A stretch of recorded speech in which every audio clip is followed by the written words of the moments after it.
जिंदगी में कई बार सब कुछ बहुत अच्छा होते होते जब बिगड़ने लगता है, जब आपको लगता है कि जिंदगी में सब कुछ उलझने लग गया है, आपको कोई रास्ता नजर नहीं आता, आपको समझ ही नहीं आता कि आपको अपनी लाइफ में कौन से डिसीजंस लेने हैं, कहाँ जाना है, कौन सा रास्ता पकड़ना है, यानी कि क्या करना है।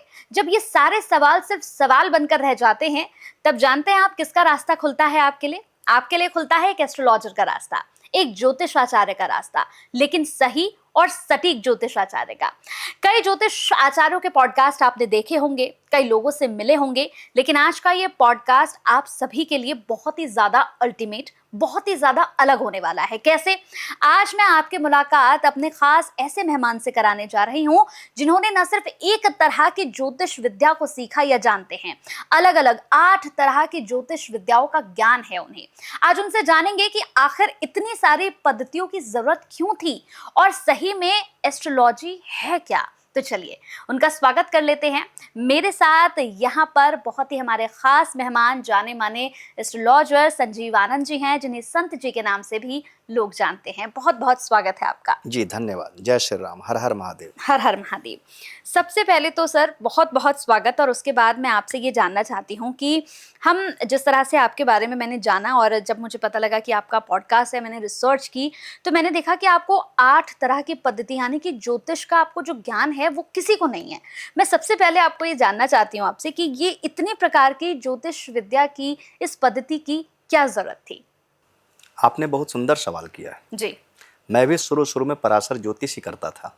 पूरी दुनिया पराशर ज्योतिष करती। नॉर्थ भारत में वैदिक और पराशर के जानकार हैं। कुंडली पढ़ते थे तो लोगों को सुनना बड़ा अच्छा लगता था, लेकिन रिजल्ट नहीं आते थे। रिजल्ट जब नहीं आते थे तो मान सम्मान में कमी आती थी। फिर मैं कई प्रकार, जैसे मेरे एक उदाहरण दे रहा हूँ। मेरे एक बहुत अच्छे मित्र होते थे, आज के वक्त में अच्छे मित्र हैं। कुंडली उनकी बहुत अच्छी थी, कन्या लगन की कुंडली थी। 10वें घर में मिथुन राशि में बुध बैठा था, भाग्य स्थान में शुक्र बैठा था, 11वें घर में गुरु बैठा था, मंगल 8वें घर में बैठा था, और उनकी बुध की महादशा लगी।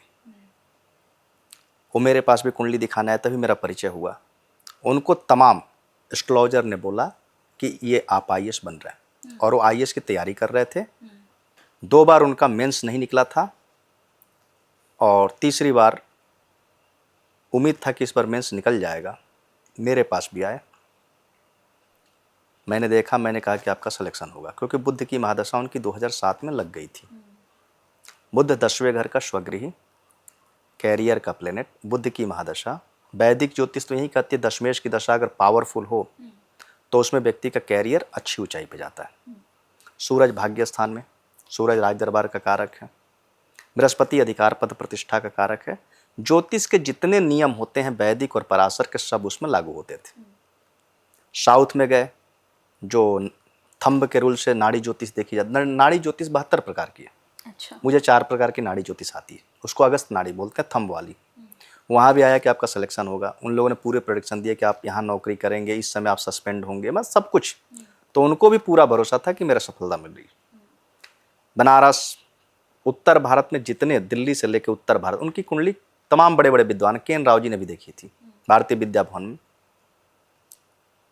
उस समय मैं वैदिक और पराशर ही करता था। मैंने भी कहा था कि इस बार आपका सिलेक्शन होगा, नहीं हुआ। सारे एस्ट्रोलॉजर फेल हुए। मुझे 2 बार इच्छा हुई कि मैं ज्योतिष छोड़ दूं। ज्योतिष शायद मनगढ़ंत चीज है, या ज्योतिष पर उतनी अकाट्यता नहीं है, क्योंकि मैंने मेडिकल की तैयारी छोड़ करके ज्योतिष में आया। अच्छा। तो मैं बड़ा परेशान रहने लगा, मुझे ज्योतिष पर से विश्वास उठने लगा। ऐसी 2-3 घटनाएं और घट चुकी थी। तब मुझे उस समय एक किताब हाथ लगी, कृष्णमूर्ति पद्धति। वहां से सोच बदली। उसमें था कि ग्रह से इंपॉर्टेंट ग्रह के नक्षत्र होते हैं। अगर 10वें घर का स्वामी जहां भी बैठा हो, वो किस नक्षत्र में बैठा, अगर नक्षत्र का स्वामी अच्छी जगह प्लेसमेंट है तो ग्रह बहुत अच्छा रिजल्ट देगा। अगर उस नक्षत्र का स्वामी खराब जगह पे प्लेसमेंट हो तो खराब रिजल्ट देगा। एक नई सोच वहां मिली। हम ज्योतिष की कोई भी पुस्तक पढ़ते हैं, एक नई सोच के लिए एक पुस्तक पढ़ते हैं, 1 या 2 पॉइंट मिलते हैं। मैंने जब उनकी कुंडली को क्रॉस चेक किया तो उनका बुध मंगल के नक्षत्र में था और मंगल 8वें घर में था। तो हमारा वैदिक ज्योतिष कहती है कि 6, 8, 12 में जब ग्रह जाते हैं तो स्ट्रगल होता है। वहाँ से एक सोच मिली। फिर मैंने पूरी कृष्णमूर्ति पद्धति की अध्ययन किए 6 महीना लगा करके। जब लोगों की कुंडली देखने बैठा तो लोग हर बात पे मना करने लगे कि नहीं ये बात नहीं है, ये बात नहीं है। एक व्यक्ति ने सिर्फ कहा कि हाँ आपकी बात से मैं संतुष्ट हूँ।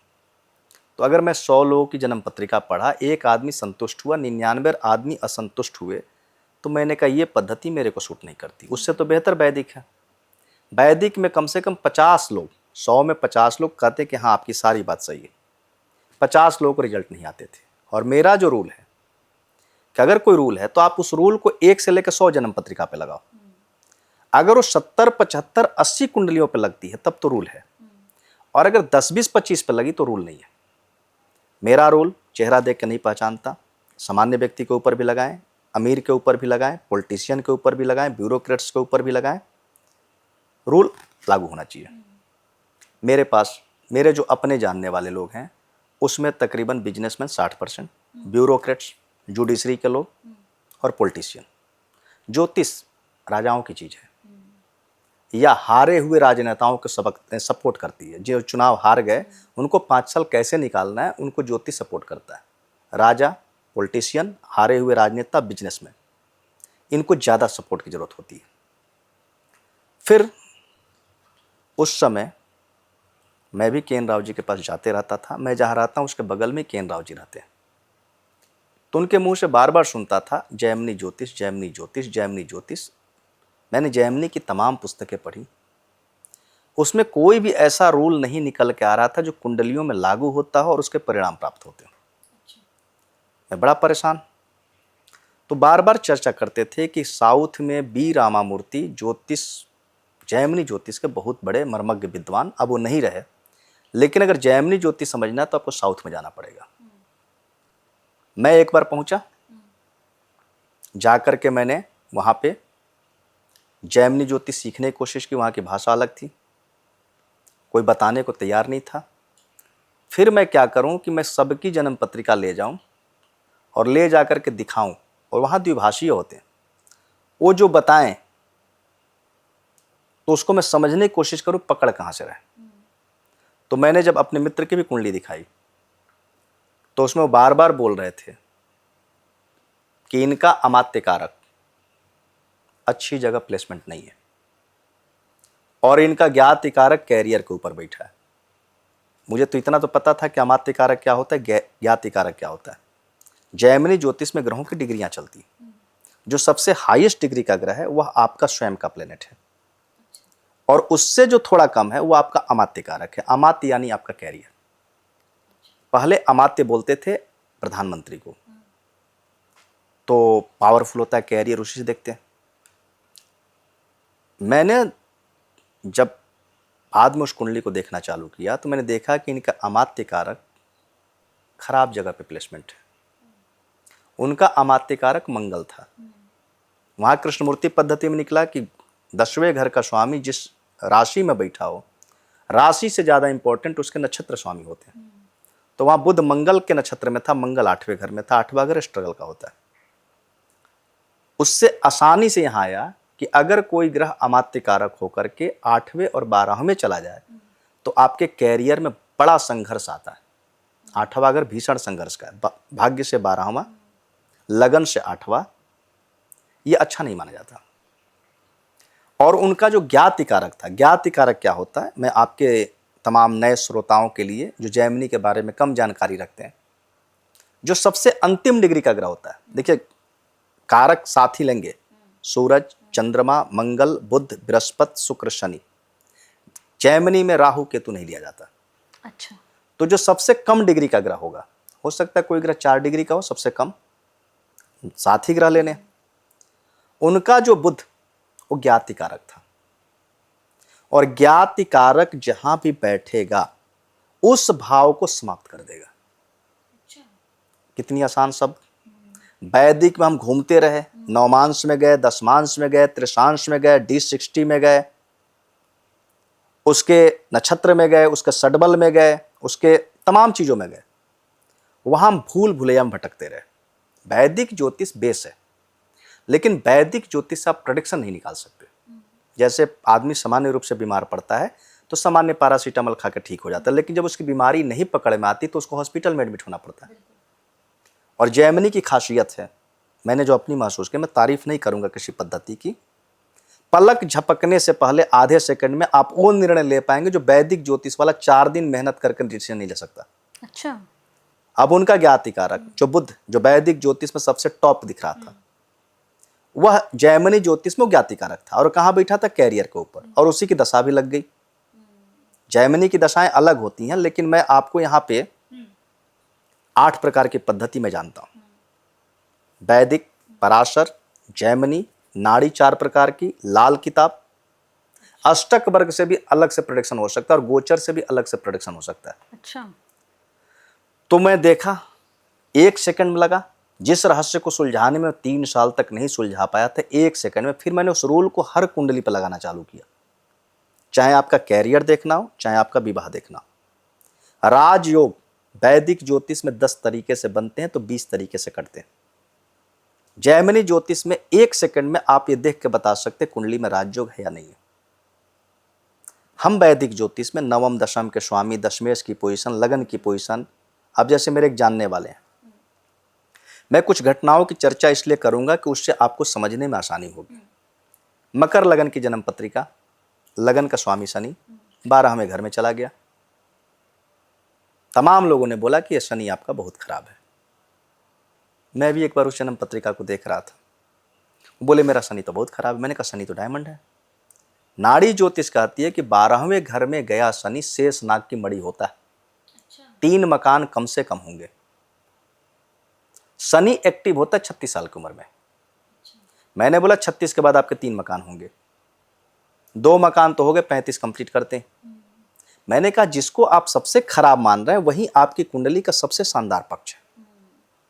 जैसे आप मान लीजिए आप ही हैं, आपके घर वाले आपकी बड़ी तारीफ कर रहे हैं, आपके रिश्तेदार भी बड़ी तारीफ कर रहे हैं, आपकी सर्किल के लोग भी तारीफ कर रहे हैं, आपके पड़ोसी भी तारीफ कर रहे हैं, और हो सकता है कि आपका दुश्मन आपकी आलोचना करता हो। एक आदमी को पहचानने के लिए कम से कम 5-6 प्रकार से चेक करो। मैं 5-6 प्रकार से कुंडली चेक करता हूँ। सबसे पहले जैमिनी से राजयोग है कि नहीं है, फिर नाड़ी से। नाड़ी और जैमिनी अगर दोनों ओके कर दी तो ये कुंडली जबरदस्त है। अच्छा। फिर मैं तीसरा चेक करता हूँ लाल किताब से, लाल किताब यानी नाड़ी ज्योतिष। फिर मैं चौथा चेक करता हूँ गोचर से, अष्टक वर्ग से। फिर पराशर और वैदिक बाद में थोड़ा इस्तेमाल करता हूँ। मैं वैदिक और पराशर के ऊपर डिपेंड नहीं रहता। मैं दशा भी देखता हूँ 1%। पूरी दुनिया दशा के ऊपर डिपेंड है, पूरी दुनिया। आप किसी भी अच्छे विद्वान ज्योतिषी के पास जाएंगे, वो आपकी कुंडली देखेगा, कुंडली देख करके वैदिक से पराशर से देखना चालू करेगा। पराशर 99% लोग कर रहे हैं, वैदिक 1%। और दशा देखेगा, भविष्यवाणी देना चालू कर देगा। आप मुझे कोई कुंडली दीजिए तो मुझे कुछ नहीं चाहिए, मुझे सिर्फ आपका चक्र चाहिए, लगन कुंडली और ग्रहों की डिग्री चाहिए। मुझे उसके बाद दूसरे पेज की जरूरत नहीं। तो जैमिनी ने वहां पे मुझे बहुत प्रभावित किया, जिसके कारण मैं आज तक जैमिनी का बहुत विश्वास करता हूं और जैमिनी पर मुझे अपने से ज्यादा भरोसा है। अच्छा। ये मेरा कारण है। 8 प्रकार की पद्धति से मैं कुंडली क्रॉस चेक करता हूं। अच्छा। लेकिन जैमिनी 80%, नाड़ी 20%, 100% हो गए। बाकी हर पद्धति से 1-1% क्रॉस चेक कर लेता हूं कि यहाँ से क्या बोल रही है। ठीक है। अच्छा, जैसे हम देखें संजी, तो आपने बोला कि आप दशाओं को ज़्यादा महत्व नहीं देते हैं, ज़्यादा इम्पोर्टेंट आप दशाओं को नहीं देते हैं। लेकिन अगर हम पूरी दुनिया की बात करें या जितने भी हम ज्योतिषाचार्यों की बात करें, तो वो आज के समय में सभी लोग दशाओं पर बात कर रहे हैं। कोई बात करता ही नहीं है, सब दशाओं को उठाकर ही बात करते हैं। तो समय का निर्धारण करने के लिए आप कौन सी पद्धति का इस्तेमाल करते हैं कि कौन सी घटना कब होने वाली है, ये कैसे तय करते हैं? देखिए, इसके लिए मैंने बहुत मेहनत की है। दशाओं से रिजल्ट नहीं आते, दशाओं से रिजल्ट नहीं आते। अगर मान लीजिए किसी की शनि की महादशा चल रही, शनि बहुत अच्छा है, एक उदाहरण दे रहा हूं, तो शनि में शनि 3 साल रहेगा। कुछ लोग कहते हैं कोई भी महादशा की अपनी शुरू की अंतरदशा बहुत अच्छा फल नहीं देती। कुछ लोग कहते हैं महादशा उसी की हो, अंतरदशा उसी को, प्रत्यंतर दशा उसी को, तो अच्छा फल नहीं देती। शनि में शनि तकरीबन 6 महीना रहता है। अब किसी सज्जन के शनि की महादशा लग जाए, बहाने बहुत हैं। 3 साल खराब है शनि, शनि में शनि 3 साल, शनि में शनि तकरीबन 5.5 महीना। उसके बाद बुध आएगा। बुध को अच्छा बुरा जो भी कहेंगे, दशा से 6, 8, 12 बैठी है। नाड़ी ज्योतिष में दशा नहीं होती। अच्छा। और मैं नाड़ी ज्योतिष बहुत भरोसा करता हूं। आपकी किसी भी घटना को पकड़ने के लिए शनि 2.5 साल, बृहस्पति 1 साल, सूरज 1 महीना और चंद्रमा 2.5 दिन। अभी मैं पीछे पॉडकास्ट दिया था और मैं बहले बोलता हूं। मैंने उस पॉडकास्ट में बोला था, ये दिसंबर की घटना है कि कुंभ राशि वालों जिनके भी हैं, जो भी हैं कुंभ राशि, ए से लेकर जेड, उनका समय बहुत खराब आ रहा है 5 फरवरी से लेकर 10 अप्रैल। और जिसमें और बुरा आएगा फरवरी अंत से लेकर मार्च अंत। मैंने बताया था, राशि के ऊपर बुध जब जाता है, राशि के ऊपर बुध जब जाके बकरी हो जाए, 2 महीना 5 दिन रहता है, तो उस राशि वाले की स्थिति दयनीय हो जाती है। बुध का गोचर कोई देखता ही नहीं है, कोई नहीं देखता, कोई नहीं देखता। मैंने अपने जीवन में किसी एस्ट्रोलॉजर को बुध का गोचर उनको आता ही नहीं देखना, देखेंगे क्या? बुध साल में 3 बार बकरी होता है। बुध सूरज हमेशा साथ रहते हैं। बुध सूरज साथ रहते रहते अचानक बुध बकरी हो जाता है। जबकि बकरी का नियम है कि सूरज से जब कोई ग्रह 5 घर से लेकर 9 घर आगे जाता है तो बुध वो ग्रह बकरी हो जाता है। सूरज से 5 घर आगे से 9 घर आगे तक जाएगा, बकरी हो जाएगा। शनि भी जब सूरज से 5 घर से आगे 9 घर के अंदर रहता है तो बकरी हो जाता है। लेकिन बुध सूरज साथ साथ चलते हैं, साथ साथ चलते चलते बकरी क्यों हो जाता है? साथ साथ चलते बकरी हो जाता है। मैंने पिछले पॉडकास्ट में भी लोगों से पूछा, किसी ने जवाब नहीं दिया। मैं इसको जाना हूं, समझा हूं, 28 साल मेहनत करके जाना। अगर कोई सज्जन विद्वान लोग इसका जवाब दें कि बुध चलते चलते बकरी क्यों हो जाता है और साल में 3 बार बकरी होते हैं, तो तय है, ये रूल मैंने दे दिया। अब अगली किस राशि में जाके बकरी होगा, बिना पंचांग देखे, बिना सॉफ्टवेयर देखे, बिना किसी सिस्टम को इस्तेमाल किए। चलें, तमाम लोगों ने क्या किया कि सिस्टम से चेक कर लिया कि अब इस महीने में बुध बकरी होगा। मैं कहता हूं 2032 में बुध कहां किस राशि में बकरी होगा, उतना तो कोई चेक नहीं कर सकता। मैंने इस पर बहुत रिसर्च करके निकाला, इसका सूत्र निकाला है कि बुध कहां जाके बकरी होगा। बुध जो है राहु से भी खतरनाक है। गोचर में 2 ग्रह को मैं सबसे खतरनाक मानता हूं, राहु और बुध। अच्छा। राहु, अगर जिस राशि के ऊपर राहु जाके बैठ गया, आज के वक्त में कुंभ राशि वालों से पूछिए कि उनकी क्या स्थिति है। कुंभ राशि के ऊपर शनि की 7.5 भयंकर चल रही है, जनवरी 2023 से मार्च 25। 7.5 लगी 2020 में, खत्म होगी मई 2027 में।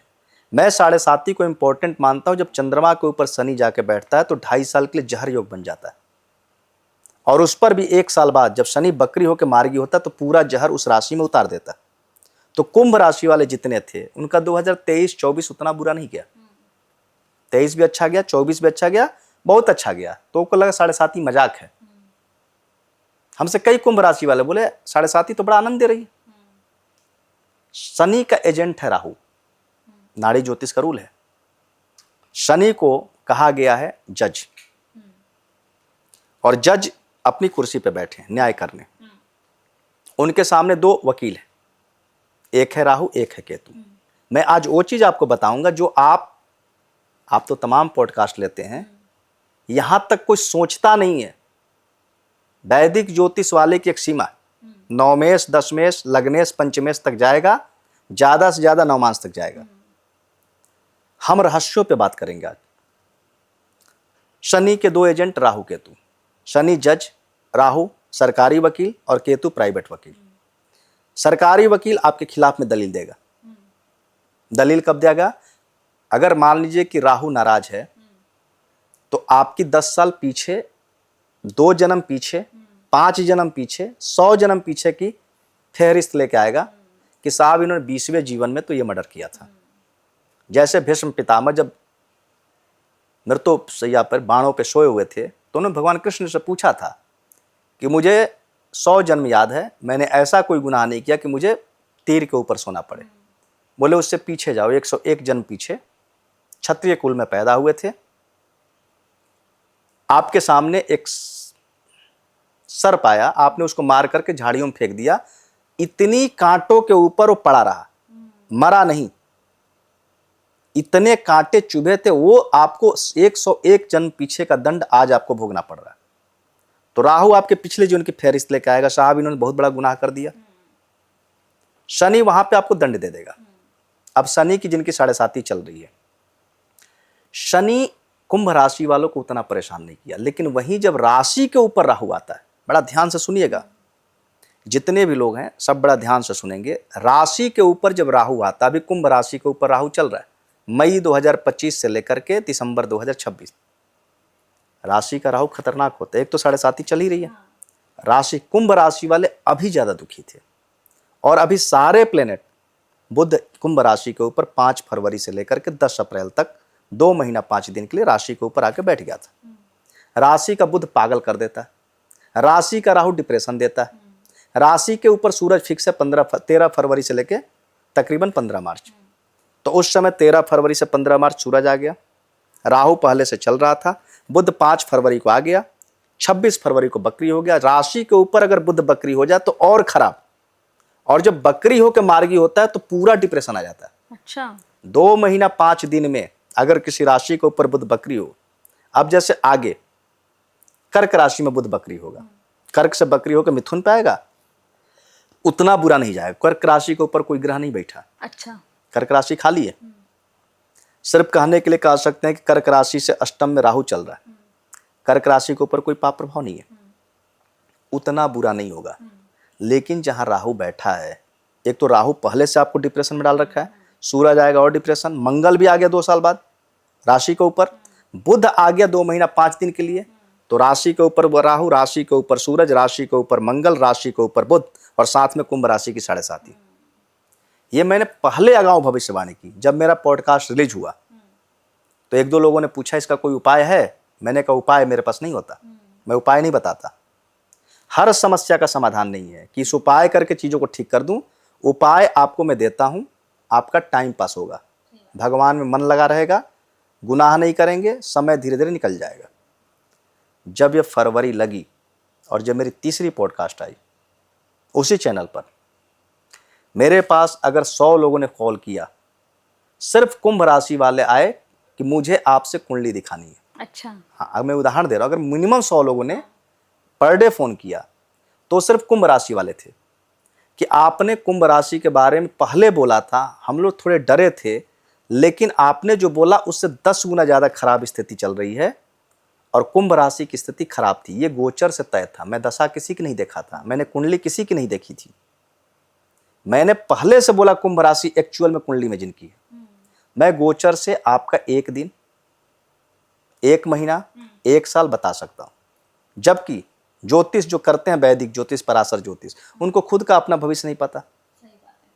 उनसे पूछ दिया 4 दिन आगे का बता दो, वो अंतरदशा में जाएंगे, प्रत्यंतर में जाएंगे, सूक्ष्म में जाएंगे, 100 में 2 घटना घट गई तो आप उसका ढिढोरा नहीं पीट सकते कि मेरी भविष्यवाणी सच हो गई। आपकी कितनी भविष्यवाणियां गलत हुई ये बताओ।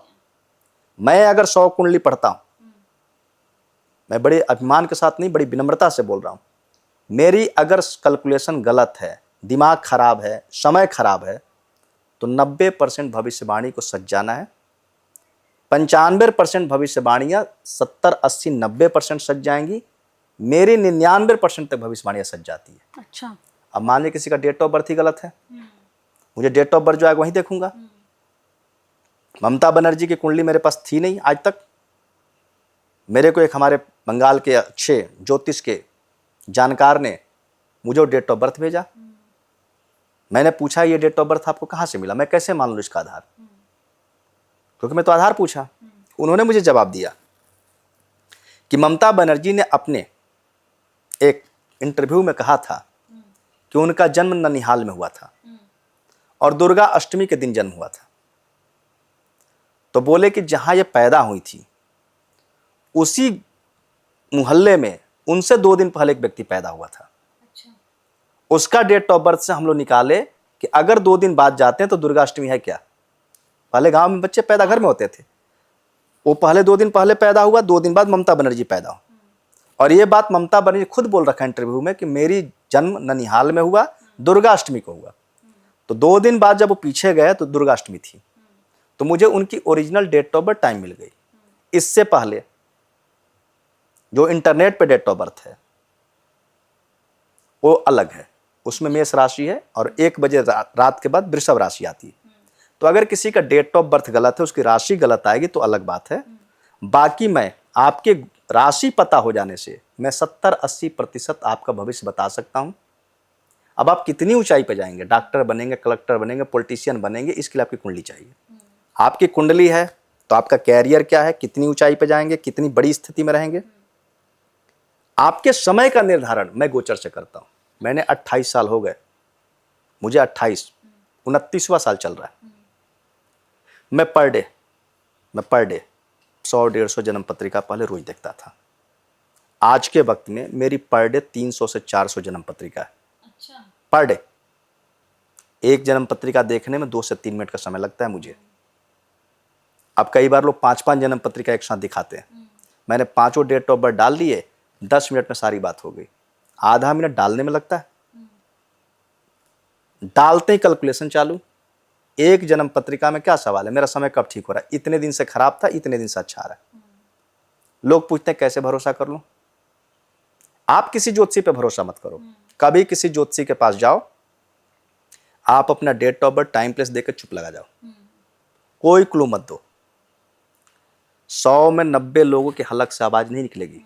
और मेरे पास जितने लोग आते हैं, मैं उनका चेहरा नहीं देख रहा, मैं उनका घर नहीं देख रहा, उनकी पर्सनालिटी नहीं देख रहा। वो टेलीफोन पे आते हैं, मैसेज कर देंगे date of birth time place, उसके बाद बोलेंगे कि हाँ आपको जो दिखे बोलना चालू करिए। मुझे आधा मिनट लगा डेट ऑफ बर्थ डालने में, मैं किसी का 6 महीना पीछे से बोलना चालू करता हूँ कि आपका कैसा है 6 महीना, और लाइव टेलीकास्ट। ऐसा नहीं कि इधर, मतलब तकरीबन पॉइंट टू पॉइंट हर घटना लगे कि यह व्यक्ति हमारे जीवन को देखा। 1-1.5 साल से बोल देता हूं।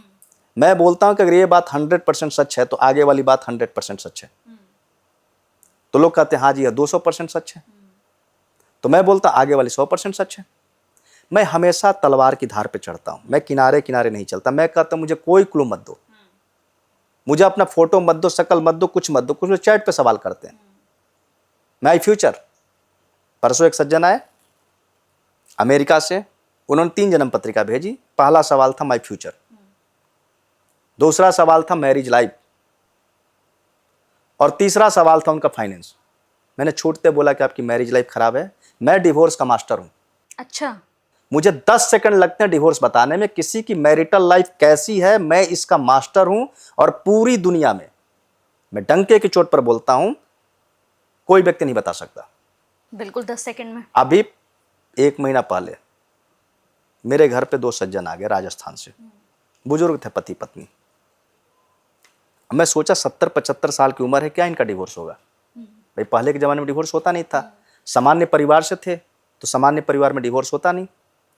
मैंने उनकी पत्नी की जन्म पत्रिका देखी, मैंने बोला कि आपकी तो मैरिज लाइफ बहुत खराब है, आपकी सास ने बड़ा परेशान किया। बोले हाँ जी सास ने परेशान किया, ये तो वो समझते नहीं थे 15-20 साल। तो मेरा तो 20 साल नरक का जीवन गया। आजकल की लड़कियां 20 घंटे भी नहीं बर्दाश्त कर रही, 20 घंटे में तोड़ के चली आती। विवाह अभी भी चल रहा है। मैंने कहा विवाह आपका बहुत खराब है, विवाह में कोई दम नहीं है। विवाह 15-20 साल ही होता है, बुढ़ापे में तो साथी होते हैं। मैरिज लाइफ खराब थी, डिवोर्स नहीं हुआ। 2 सेकंड लगते हैं मुझे, आपकी मैरिज लाइफ कितनी है, अच्छी है, कितनी खराब है, मैं 2 सेकंड में बता दूंगा। मैं कुंडली मिलाते समय गुण नहीं देखता, एकदम गुण को नहीं मानता।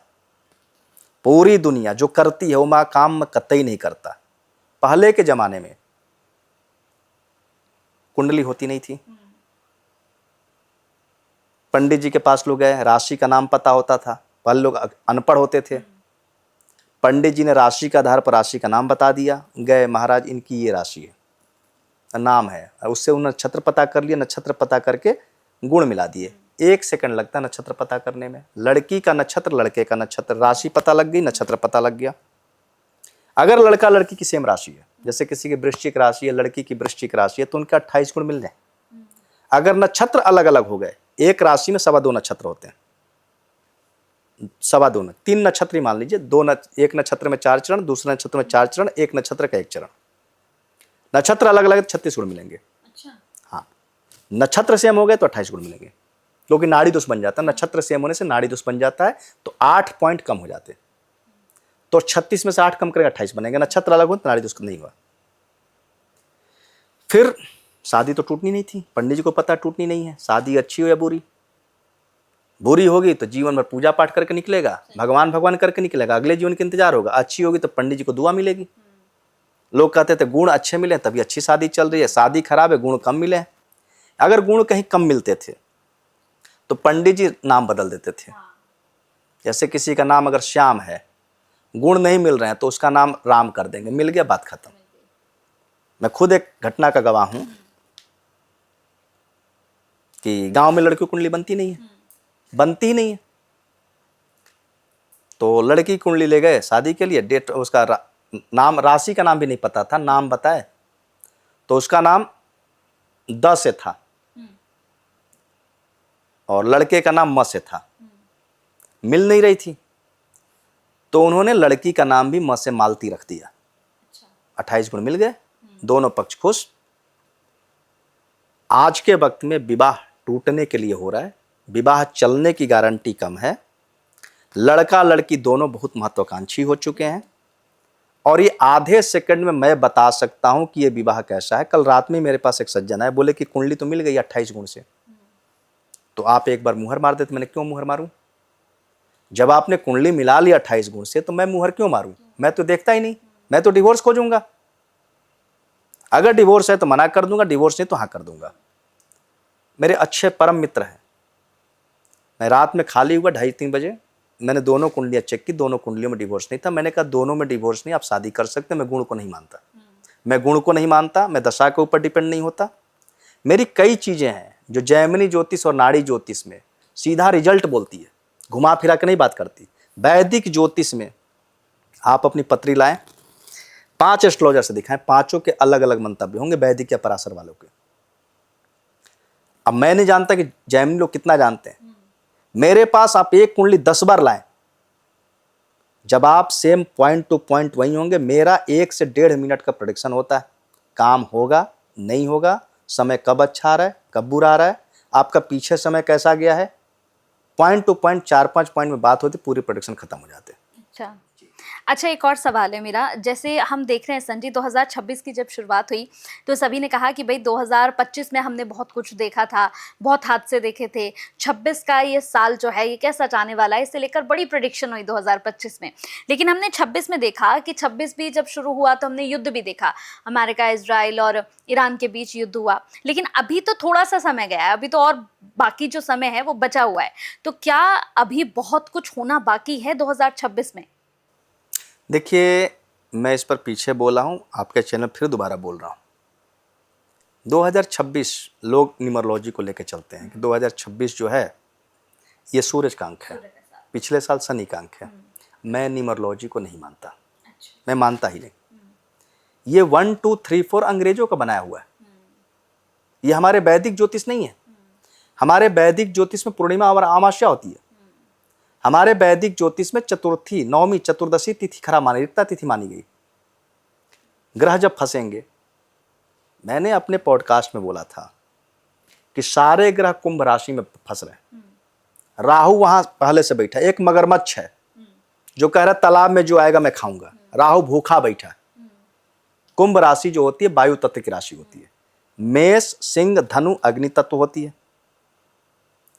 वृषभ, कन्या, मकर पृथ्वी तत्व होती है। मिथुन, तुला, कुंभ वायु तत्व होती है। कर्क, वृश्चिक, मीन जल तत्व होती है। अब बताएं, वायु तत्व की राशि में अग्नि तत्व का ग्रह जब जाके बैठेगा, अग्नि तत्व क्या है? सूरज। अग्नि तत्व क्या है? मंगल। तो जब प्रचंड वायु चले उसमें अग्नि होगी तो अग्नि कहां तक जाएगी? फैल जाएगी। उसमें बुध खराब हो गया, राहु से पीड़ित हो गया, बुध दिमाग है। मंगल राहु भयंकर अंगारक योग। मंगल अग्नि, मंगल को गुस्सा आया, बम विस्फोट, दुर्घटना, मिसाइल आक्रमण, युद्ध। तो ये 15 फरवरी से लेकर और ये तकरीबन 10 अप्रैल का समय ये पूरे ब्रह्मांड के लिए खराब था। इसी में सब कुछ हुआ है, जनवरी में कुछ नहीं हुआ था। ये 15 फरवरी से जो भूमिका बनी ये 10 अप्रैल तक थी। मैंने पिछले पॉडकास्ट में बोला था कि ईरान और इजराइल का युद्ध ये 15 अप्रैल तक बंद हो जाएगा, और मैंने ये भी बोला था कि अप्रैल अंत तक रास्ते शांति की तरफ बढ़ जाएंगे, चाहे युद्ध विराम हो या कंप्रोमाइज हो। युद्ध अब नहीं होगा। रोज पता लगता है कि आज अमेरिका फिर हमला करने वाला है, फिर शाम को लगता है वार्ता हो रही है। ये कुछ नहीं होगा। अप्रैल अंत तक शांति आ जाएगी और जून तक आते आते पूरी तरह शांति आ जाएगी। अब देखिए मई के महीने में मंगल अपने घर में होगा 2 साल बाद। सूरज उच्च का है, सूरज सरकार है। बुध भी मेष राशि में चला जाएगा। इधर नीच का मीन राशि में शनि से पीड़ित और उधर कुंभ राशि में राहु से पीड़ित। तो ये तकरीबन 3 महीने तो खराब हो गया। बुध क्या है? दिमाग, कागज का छपा हुआ नोट, सब मार्केट अस्त व्यस्त है, शेयर बाजार धराशायी है, तेल के कारण सोना चांदी हर चीज अस्त व्यस्त है। बहुतों को बहुत लाख करोड़ के नुकसान हो गए। अब बुध जब ठीक होगा गति आएगी। जब गुरु उच्च का होगा चारों तरफ शांति आएगी। केवल अकेला एक ग्रह फैक्टर नहीं है, उस समय कोई ग्रह टकराएगा नहीं। मंगल अच्छी स्थिति में रहेगा सिंह राशि तक, सूरज अच्छी स्थिति में सिंह राशि तक। कोई भी ग्रह मेष से लेकर के कर्क राशि तक नहीं टकर। मेष वृष मिथुन कर्क 4 महीना लगेंगे सूरज को चलने में, 6 महीना लगेंगे मंगल को चलने में। अब जब वो सिंह राशि में जाएंगे तो देखिए केतु और राहु, वहां मैंने बोला था केतु आपका वकील है। केतु बुरा नहीं है, राहु खराब है। और केतु से जाकर टकराएगा भी तो उतना बुरा नहीं है, क्योंकि सांप, राहु को, शनि को एक सांप बोला गया है जिसका मुंह है राहु और पूंछ है केतु। तो हमेशा सांप मुंह से काटता है। तो जब सारे ग्रह केतु से टकराएंगे उतने बुरा फल नहीं देंगे। ये सारे ग्रह राहु के मुंह में प्रवेश कर गए, पूंछ से क्या डर लेना। तो अब शांति रहेगी चारों तरफ। उच्च का गुरु अच्छा है। फिर जब ये सारे ग्रह राहु से टकराएंगे, जब भी टकराएंगे उस समय कुछ युद्ध उन्माद की स्थिति पैदा होगी, और उस समय शनि भी नीच राशि में मेष राशि में प्रवेश करेगा, और उस समय राहु रहेगा अगले साल कुंभ मकर राशि में, वहां टकराएंगे और शनि मेष राशि में होगा, उसमें टकराव होगी। लेकिन अभी शांति रहेगी, अभी शांति रहेगी। ठीक है। अच्छा, कुंडली में संजी राजयोग देखने का क्या तरीका है, इसके बारे में बताइएगा। और कुंडली का जो राजदूत पकड़ा जा सकता है वो जेमिनी ज्योतिष में राजयोग देखने का तरीका क्या है, ये बताइए। देखिए ये तो मैं शुरू में ही चर्चा किया था। जो मेरे मित्र थे उनकी जन्म पत्रिका में बुध 10वें घर में बैठा था, स्वगृही बैठा था, कन्या लगन की जन्म पत्रिका थी, वैदिक से लग रहा था राजयोग है। भाग्येश अपने घर में बैठा था, गुरु 11 में बैठा था, मंगल 8वें स्वगृही बैठा था। राजयोग पकड़ने का एक क्षण में अगर किसी कुंडली में राजयोग पकड़ना है तो कुंडली का अमात्य कारक जो सबसे ऊंचाई पे होता है वो आत्मकारक होता है, सबसे हाईएस्ट डिग्री का, उससे थोड़ा कम अमात्य कारक। अमात्य कारक, आत्मकारक सबसे कम डिग्री का होता है विवाह का प्लेनेट है। और पुत्र कारक, पुत्र कारक पंचमेश, कलत्र कारक, आत्मकारक, अमात्य कारक और कुंडली में एक साथ हैं दोनों में, कोई भी आत्मकारक, अमात्य कारक, पुत्र कारक, पंचमेश और दार कारक, ये जैमिनी का, जो जैमिनी का बेसिक जानते हो सब पता। अगर 2 कोई भी ग्रह एक साथ बैठा है तो राजयोग है। लेकिन वो राजयोग सफलीभूत होगा या नहीं, सबसे निर्णायक पहलू है कि कोई व्यक्ति अपने घर से चला आपको खजाना लेकर देने के लिए, वो आप तक पहुंचा नहीं पहुंचा, आप मिले नहीं मिले, ये इंपॉर्टेंट है। नवमांश कुंडली में अगर 2 कोई भी राजयोग एक साथ इकट्ठा है तो कुंडली बड़ी है। अगर वो 6, 8, 12 में भी है तो राजयोग है स्ट्रगल के बाद। और अगर केंद्र या त्रिकोण में बैठा तो वह व्यक्ति कम मेहनत में बहुत ऊंचाई पे जाएगा। ये राजयोग पकड़ने का जैमिनी का मुश्किल से आधा मिनट में आप उस कुंडली का राजयोग बता सकते हैं। वैदिक ज्योतिष आप राजयोग नहीं बता सकते, क्योंकि वैदिक ज्योतिष में योग 10 तरीके से बनते हैं तो 100 तरीके से कटते हैं। जी। अच्छा, आजकल हम देखते हैं कि राहु को लेकर बड़ी यहाँ पर चर्चा रहती है।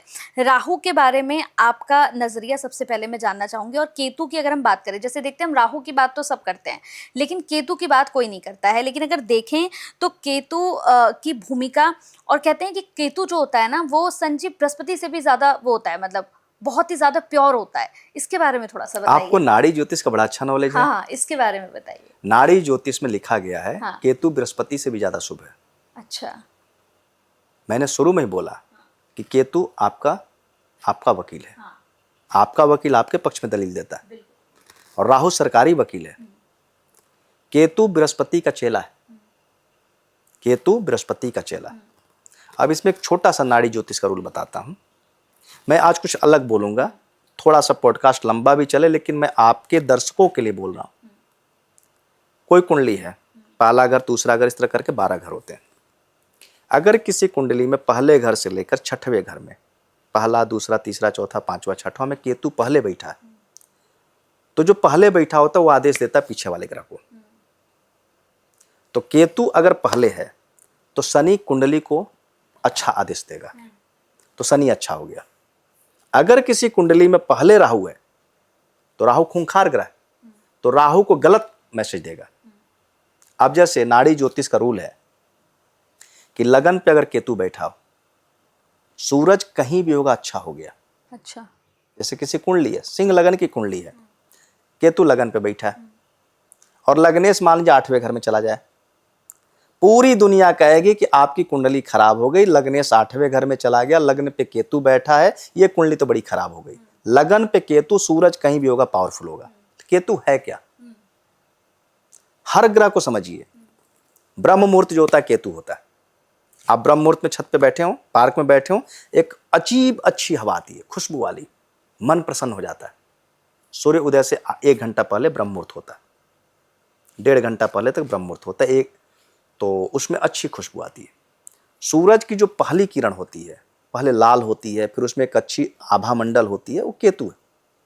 तो केतु आपका पक्ष वाला है। केतु में पॉजिटिव वाइब्रेशन है। सूर्य को लोग देखते हैं उगते सूरज को, अच्छा माना जाता है। ब्रह्म मुहूर्त की हवा अच्छी होती है। राहु जो होता है शाम का ढलता हुआ सूरज है। ढलते हुए सूरज की पूजा नहीं होती, कोई नहीं देखता, वो अजीब रोता हुआ है। और राहु के अंदर कहीं ना कहीं भयग्रस्तता है, राहु के अंदर अज्ञात भय है।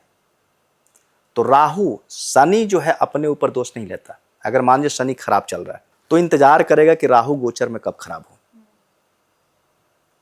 1.5 साल में राहु चेंज करता है, 2.5 से 3 साल में शनि चेंज करता है। मान लीजिए आज मेष राशि वाले हैं, एक उदाहरण दे रहा हूं, उनके ऊपर 7.5 चल रही है, लंबे समय तक चलनी है, 2032 तक।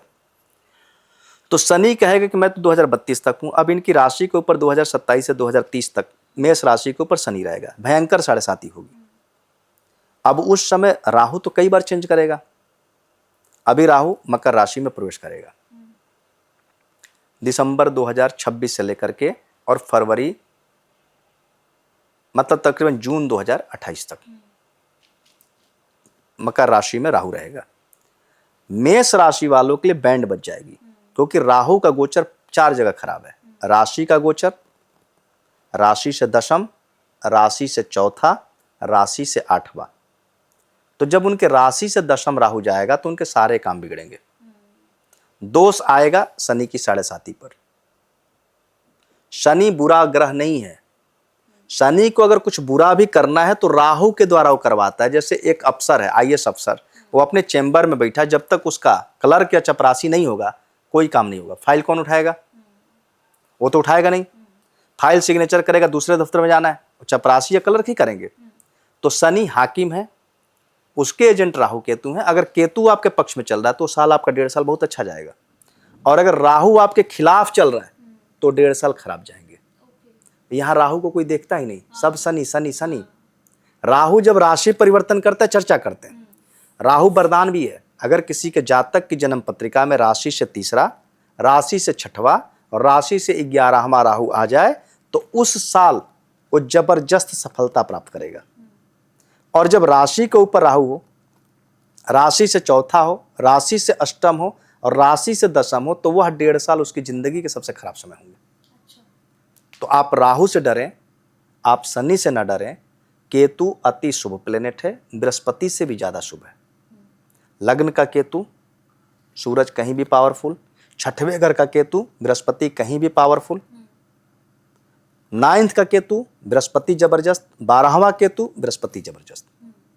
सिर्फ केतु 8वें घर में खराब फल देता है। हाँ, 8वें में खराब, ज़्यादा खराब। केतु को मैं बृहस्पति से भी शुभ मानता हूँ और राहु को शनि से 10 गुना खराब मानता हूँ। अच्छा, 10 गुना। लेकिन लोग फिर भी देखिए शनि से ही डरते रहते हैं। कहाँ, कुंभ राशि का उदाहरण तो मैंने दे दिया। हाँ। कुंभ राशि वालों का 2023 से लेकर 2025 मार्च तक भयंकर 7.5 थी। वो समय आसानी से निकल गया। अब का समय क्यों नहीं निकला? जितने कुंभ राशि के हैं समय निकल चुका, निकलने की बात कर रहा हूं। 5 फरवरी से लेकर के 10 अप्रैल, जिसमें कह सकता हूं कि फरवरी अंत से लेकर के मार्च अंत बहुत खराब गए। आपके पॉडकास्ट पे बोल रहा हूं, जिनकी कुंभ राशि हो, क्योंकि मैंने जो धर्म ज्ञान पे पॉडकास्ट दिया था उसके बाद तमाम लोग फोन करने लगे, गुरुजी आपने तो वो कर दिया जो बिना कुंडली देखे बता दिया, हम तो उससे भी खराब स्थिति में जी रहे हैं। मैं जहां रहता हूं वो किसी को चर्चा नहीं करता कि मैं ज्योतिष करता हूं, क्योंकि मैं दिन भर तो कमरे में रहता हूं, सारे लोग से टेलीफोन पे बात करता हूं या जिनको आना आते हैं। तो मेरे घर के बगल से एक व्यक्ति फ़ोन किया कि मैं आपका पॉडकास्ट देख रहा हूं और मुझे आपसे मिलना है। कहाँ रहते हैं? मैंने कहा मैं दिल्ली रहता हूं। बोले दिल्ली में कहाँ रहते हैं? मैंने अपने एरिया का नाम बताया। बोले किस सोसाइटी में रहते हैं? मैंने सोसाइटी, बोला कि मैं आपकी सोसाइटी से ही बोल रहा हूँ। अच्छा। तो बोले आप हमारी सोसाइटी में बैठे हैं और हमें आज तक पता नहीं, अगर ये पॉडकास्ट नहीं देखते पता भी नहीं लगता। सोसाइटी से 10-15 लोग आए। अच्छा।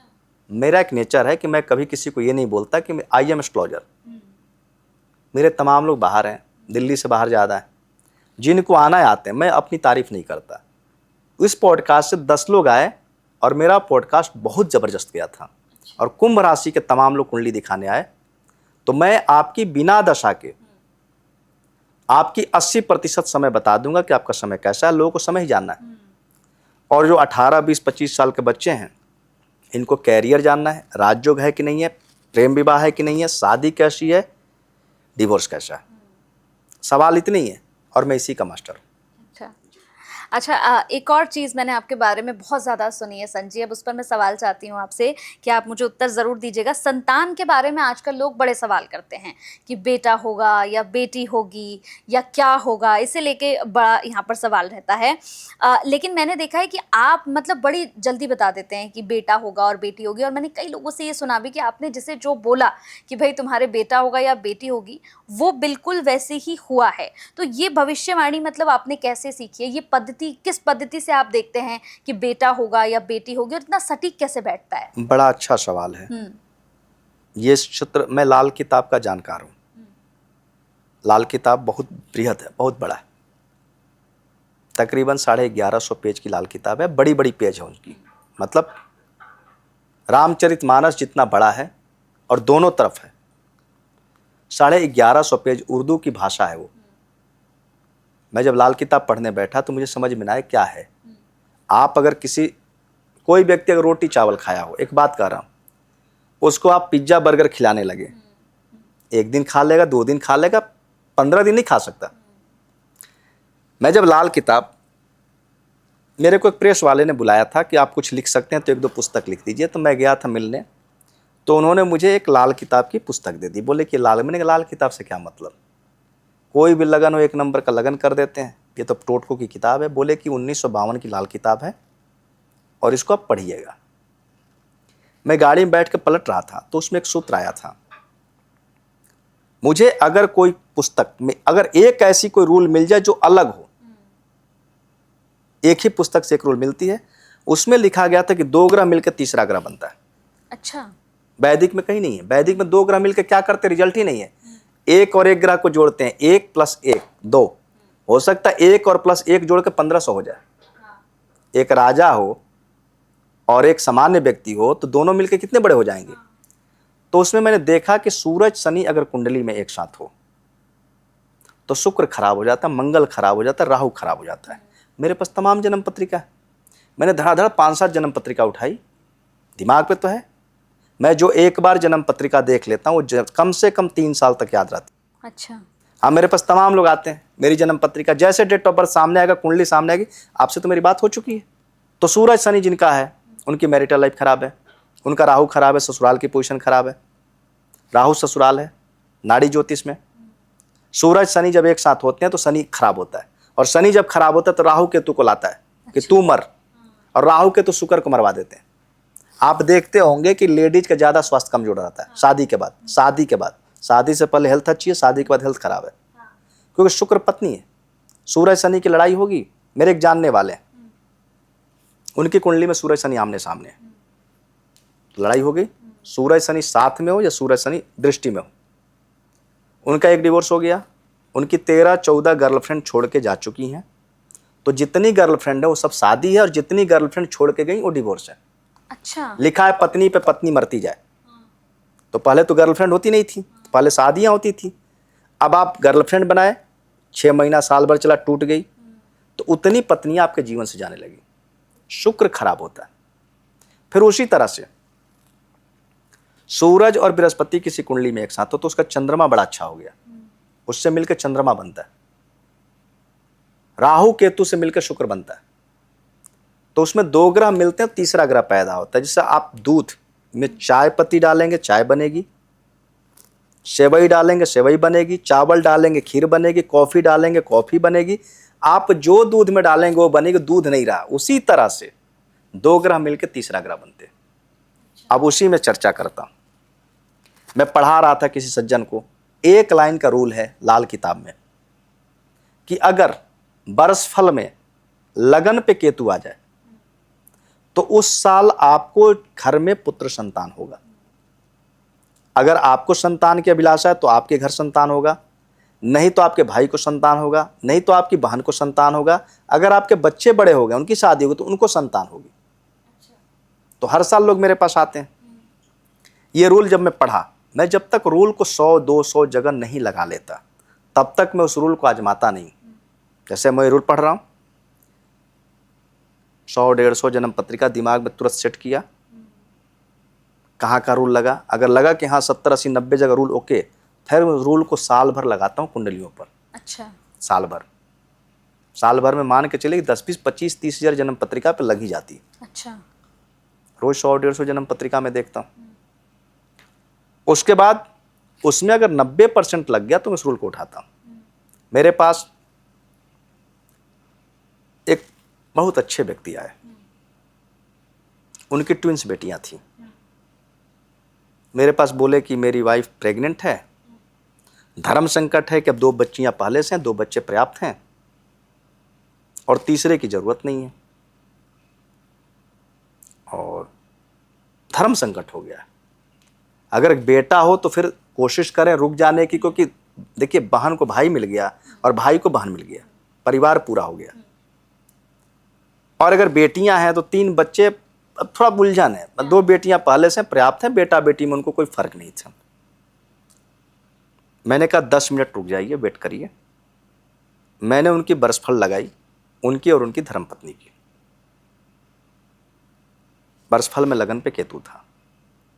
मैंने कहा कि ये संतान का तो प्लानिंग नहीं की। बोले नहीं, कोई प्लानिंग नहीं थी। मैंने कहा ईश्वर ने संतान को भेजा, पुत्र होगा। बोले आपकी तो सारी बातें सच होती है। मैंने कहा सारी बातें सच होना अलग बात है, ये पूरे जीवन भर का प्रश्न है। लम्हों ने खता की, सदियों ने सजा पाई। ये तो कई पीढ़ियां इससे बनने वाली हैं, तो आप रुको।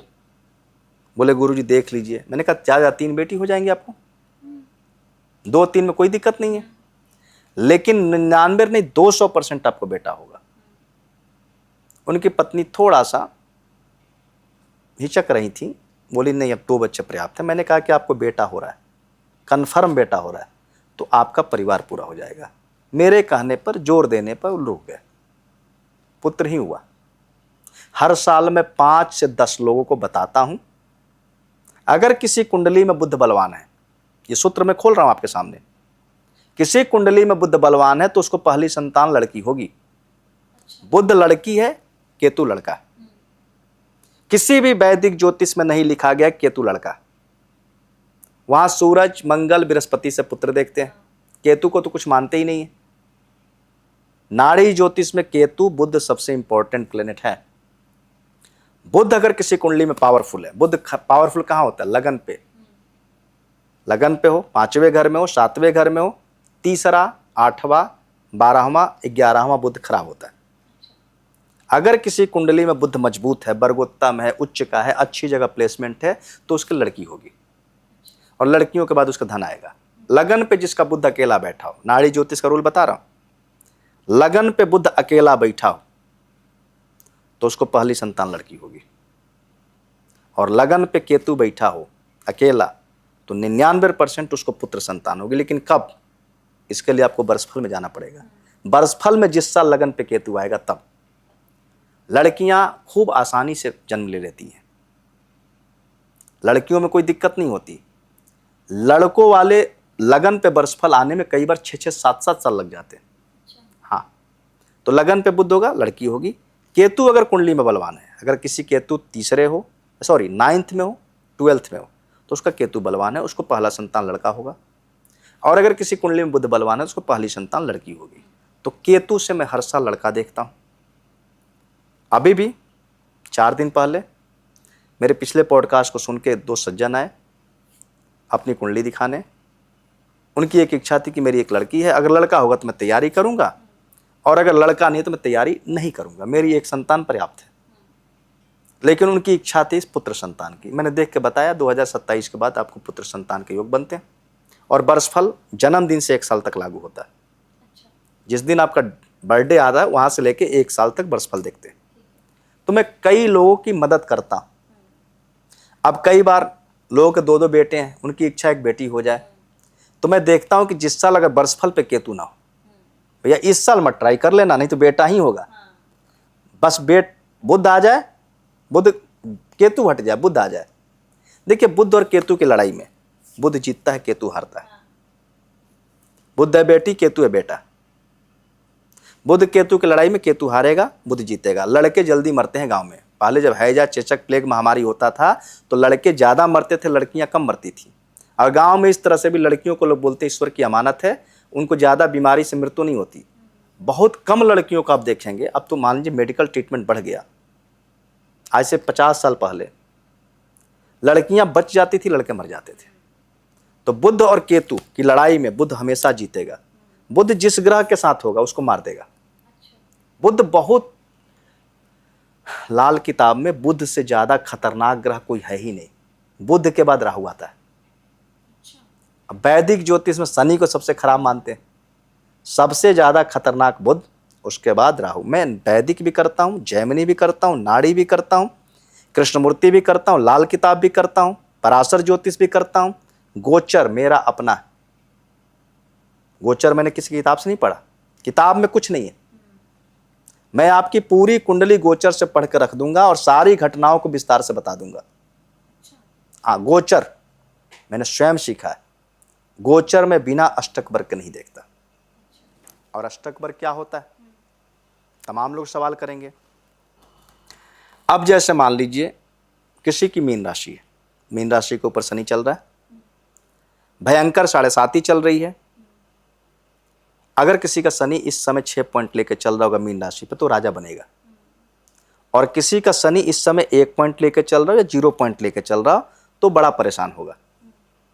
तो जिसकी जन्म पत्रिका में अष्टक वर्ग में कोई भी प्लेनेट अगर 5 पॉइंट, 6 पॉइंट, 7 पॉइंट लेकर चलते हैं तो वह व्यक्ति का जो गोचर है वो बहुत ऊंचाई पे ले जाएगा। और जिसका गोचर अष्टक वर्ग में 0 पॉइंट, 1 पॉइंट या 2 पॉइंट लेकर चल रहा है वो उस समय वो गोचर उसको परेशान करेगा। तो गोचर देखने के लिए अष्टक वर्ग की जरूरत है, जो कोई देखता ही नहीं है, कोई नहीं देखता। ठीक है। अब एक और सवाल है मेरे पास संजी, जैसे हम अगर चंद्रमा की बात करते हैं तो कहते हैं कि चंद्रमा का स्ट्रांग होना बहुत ज़्यादा ज़रूरी होता है। अगर चंद्रमा आपका कमज़ोर होता है तो कई बार आपको परेशानियों में डाल देता है।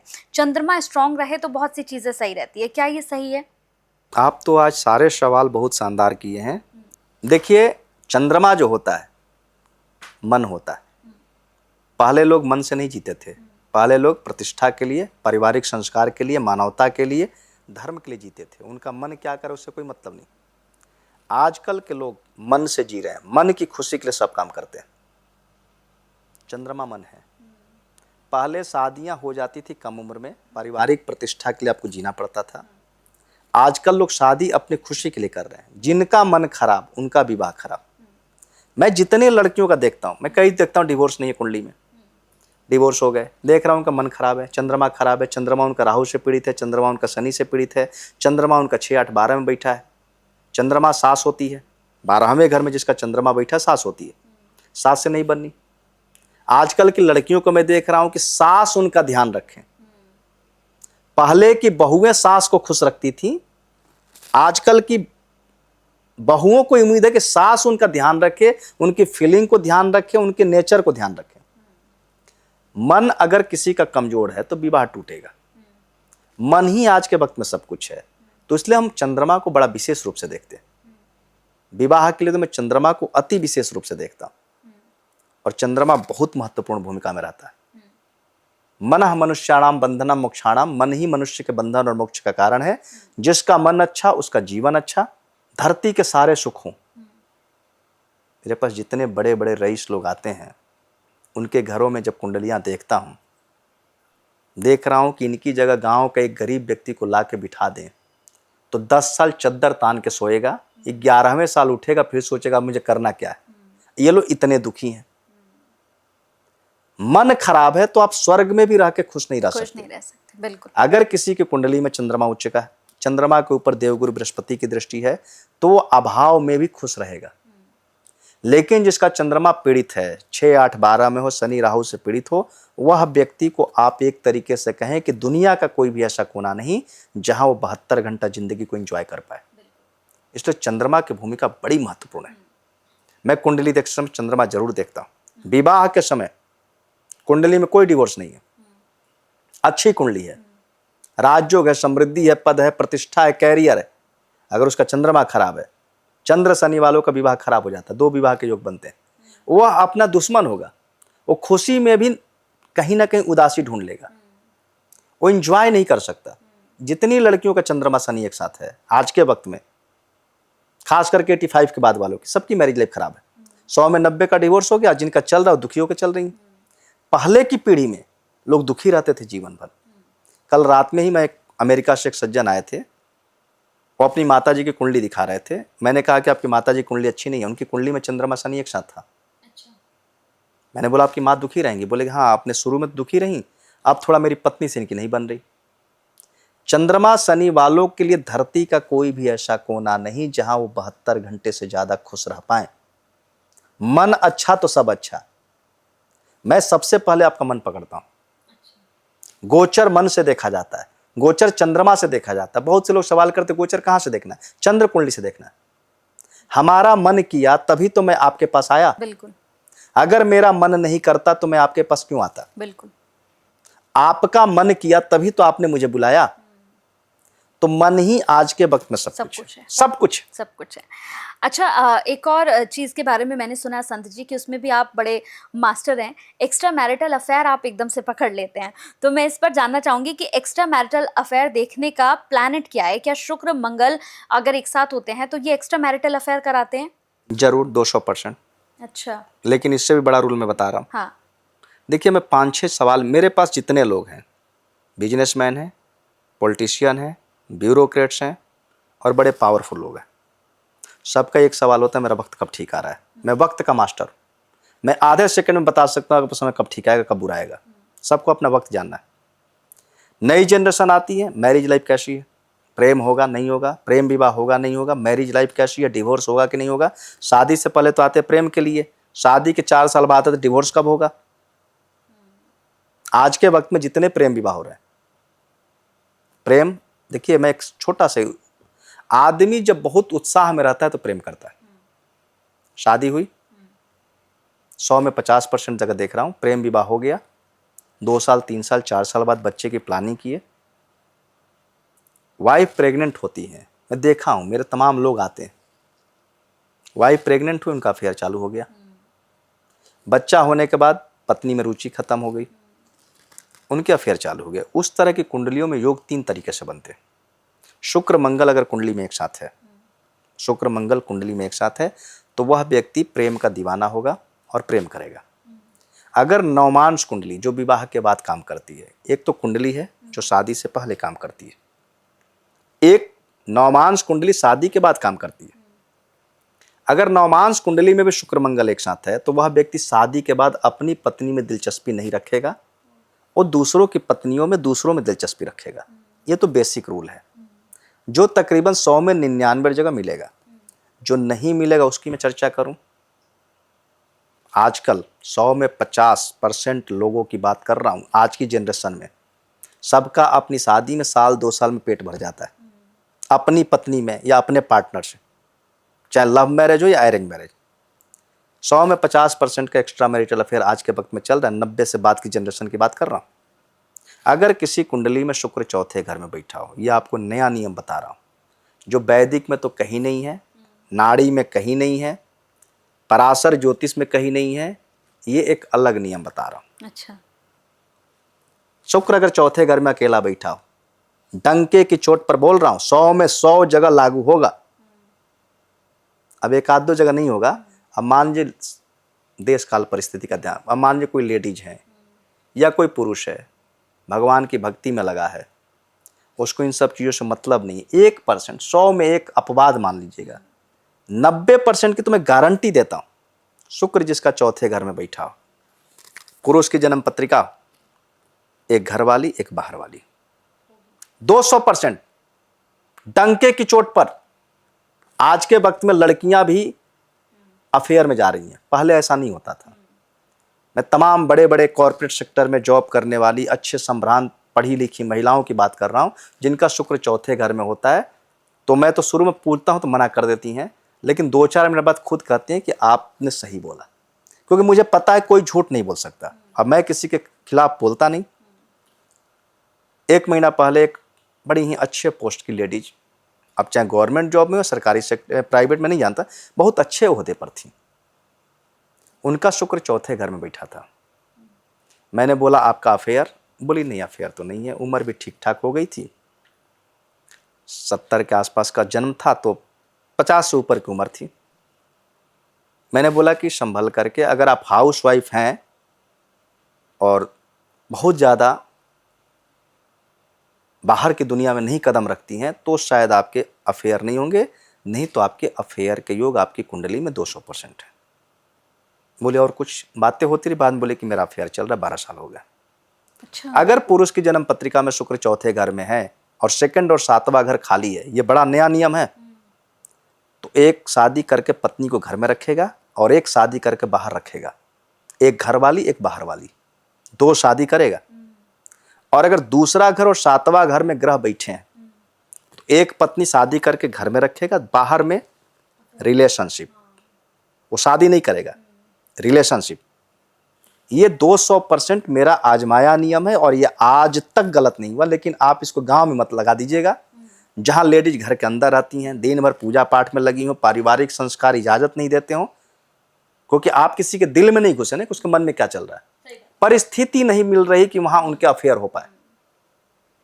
लेकिन जहां पूरी परिस्थिति है कि हम समाज में रह रहे हैं, बड़े लोगों से मिल रहे हैं, हमारे तमाम अच्छे शुभचिंतक सब कुछ हैं, वहां पे ये योग 200% काम करेंगे। तो अफेयर देखने के लिए मेरे जो रूल हैं, पलक झपकने से पहले आपको वो चीज देखनी है, पलक झपकने से पहले रिजल्ट मिल जाएंगे। जो रूल मैं बता रहा हूं, एक एक रूल पर मैंने 10-10 साल मेहनत की है। लाखों जन्म पत्रिका पर, लाखों का मतलब सचमुच का लाखों। मैं बैठ के काउंटिंग करा था, पिछले पॉडकास्ट में बोला था कि मैंने 15-20 लाख जन्म पत्रिका देखी होगी। एक लोगों ने सवाल किया कि हर 3 मिनट पे एक कुंडली देखेंगे तब 15-20 लाख होगी 30 साल में। मैं अभी देख रहा हूं कि मैं एक दिन में 250 जन्म पत्रिका देख दिया। 24 घंटे का दिन होता है जिसमें आप 8 घंटा निकाल दीजिए मेरे नाम पर, 6-7 घंटा सोकर, 16 घंटे में 2 घंटा और निकाल दीजिए। कंटिन्यू 16 घंटा आदमी बोल नहीं सकता, 12 घंटा, 200-250 जन्म पत्रिका कैसे हो सकती है?